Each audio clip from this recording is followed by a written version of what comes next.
Hello friends, இன்றைக்கி கோயிலில் கொடுக்குற சமோசா தான் எப்படி வீட்டில் செய்யலான்னு பார்க்கலாம் வாங்க. அதுக்கு ஒரு கிண்ணத்தில் 1 கப் அரிசியில் 1/2 கப் துவரம்பருப்பை கழுவி ஊற வச்சிடணும். அதுக்கப்புறம் இன்னொரு குக்கரில் கொஞ்சம் எண்ணெய் விட்டு அதில் கொஞ்சம் கடுகு, கொஞ்சம் சீரகமும் கருவேப்பிலை போட்டுட்டு 2 மீடியம் சைஸ் வெங்காயத்தை மீடியமாக நறுக்கி அதையும் போட்டிருக்கேன். அப்புறம் 2 மீடியம் சைஸ் தக்காளியும் அதே போல் மீடியமாக கட் பண்ணி அதையும் போட்டிருக்கேன். அது நல்லா வதங்கி வந்தோடனே உங்களுக்கு பிடிச்சமான காய்கறிகள் போட்டுக்கோங்க. நான் என்ன போட்டேன்னா முருங்கைக்காய், காலிஃப்ளவர், கத்திரிக்காய், கேரட், அப்புறம் கொஞ்சம் பட்டாணி எல்லாத்தையும் கொஞ்சம் நல்லா மிக்ஸ் பண்ணி விட்டுட்டு கொஞ்சம் லைட்டாக வெந்தோடனே 1/4 டீஸ்பூன் மஞ்சள்தூள், அப்புறம் தேவைக்கேற்ற உப்பு, அப்புறம் குழம்பு மிளகாத்தூள் 2 ஸ்பூன், அப்புறம் நான் சாம்பார் பொடி போட்டுக்கோங்க. நான் எங்கள் ஊர்லேருந்து வாங்கிட்டு வந்த ஒரு சாம்பார் பொடி போட்டேன், 1 ஸ்பூன் போட்டுக்கோங்க.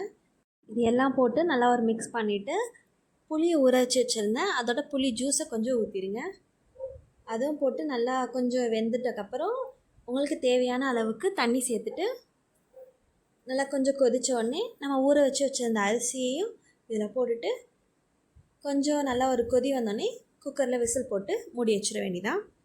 நான் ஒரு 3லேருந்து 4 விசில் வரையும் வச்சுருந்தேன். அதை நல்லா குழச்சி விட்டுக்கோங்க. குழச்சி விட்டுட்டு நம்மளுக்கு எப்பயும் போல் தாளிக்கிற அளவு சாம்பார் பொடியும் எண்ணெயில் போட்டு தாளித்து அதையும் போட்டு நல்லா மிக்ஸ் பண்ணி வச்சுருங்க. அவ்வளோதான், சாம்பார் சாதம் ரெடி. அடுத்து காலிஃப்ளவர் ஃப்ரை எப்படி செய்யுதுன்னு பார்ப்போம். காலிஃப்ளவரை நல்லா வாஷ் பண்ணிவிட்டு அதில் கொஞ்சம் டர்மரிக் பவுடரும் கொஞ்சம் சால்ட்டும் போட்டுட்டு தேவையான அளவு தண்ணி ஊற்றி கொதிக்க வச்சு பாயில் பண்ணி எடுத்து வச்சுருங்க.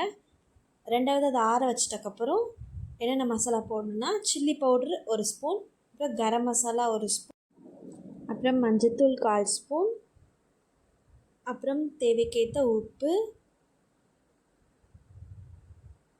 அப்புறம் இஞ்சி பூண்டு பேஸ்ட் ஒரு 1/2 ஸ்பூன், அப்புறம் கார்ன்ஃப்ளவர் மாவு கொஞ்சம், அப்புறம் வீட்டில் இருக்க 65 பவுட்ரு கொஞ்சமாக சேர்த்துக்கோங்க. அவ்வளோதான். போட்டு எல்லாத்தையும் நல்லா மிக்ஸ் பண்ணிவிட்டு கொஞ்சம் மேரினேட் பண்ணுறதுக்கு ஒரு 1/2 அன் ஹவர் ஃப்ரிட்ஜில் வச்சுருங்க.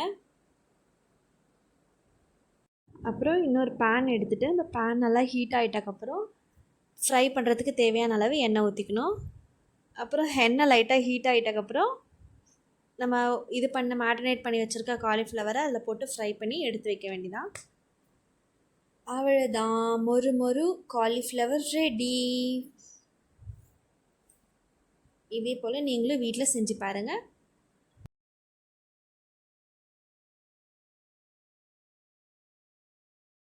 ஏன்னா சாம்பார் சாதம் ரெடி.